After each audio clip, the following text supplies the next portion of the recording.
The man I'm talking about was not a Scrooge now. He was a kind, a decent, a mostly good man, generous to his family and upright in his dealings with other men, but he just did not believe in all of that incarnation stuff which the churches proclaim at Christmas time. It just did not make sense, and he was too honest to pretend otherwise.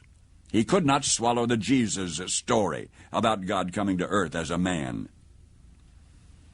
He told his wife, "I'm truly sorry to distress you, but I'm just not going with you to church this Christmas Eve."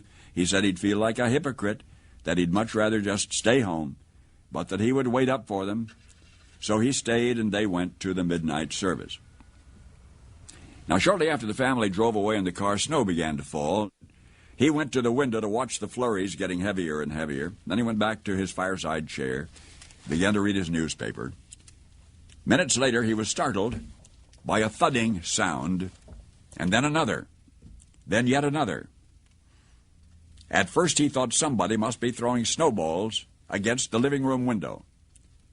But when he went to the front door to investigate, he found a flock of birds huddled out there miserably in the snow.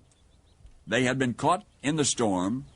In a desperate search for shelter, they had tried to fly through his large landscape window.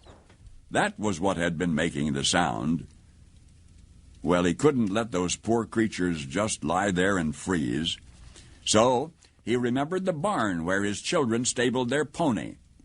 That would provide a warm shelter. All he would have to do is direct the birds into that shelter.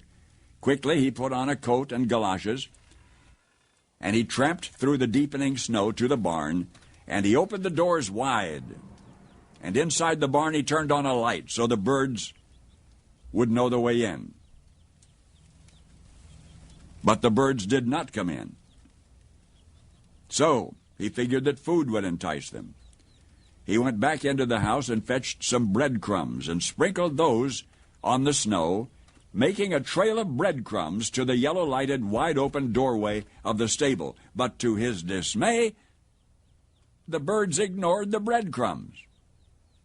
The birds just continued to flop around helplessly in the snow. He tried catching them. He could not. He tried shooing them into the barn by walking around them, waving his arms, but instead they scattered in every direction except into the warm, lighted barn. And that's when he realized that they were afraid of him. They were afraid of him.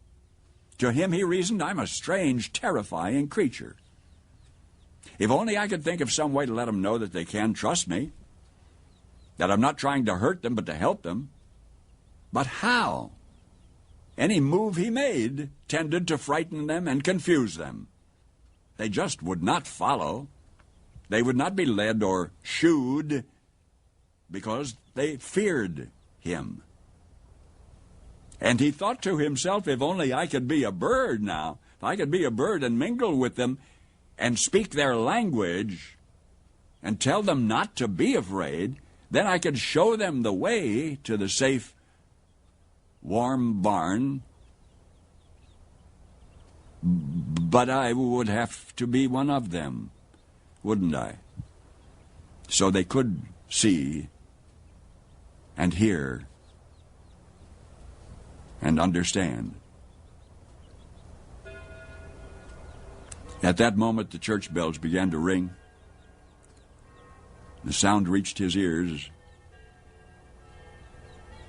above the sounds of the wind, and he stood there listening to the bells. Adeste Fidelis. Listening to the bells pealing the glad tidings of Christmas, and he sank to his knees in the snow. Paul Harvey,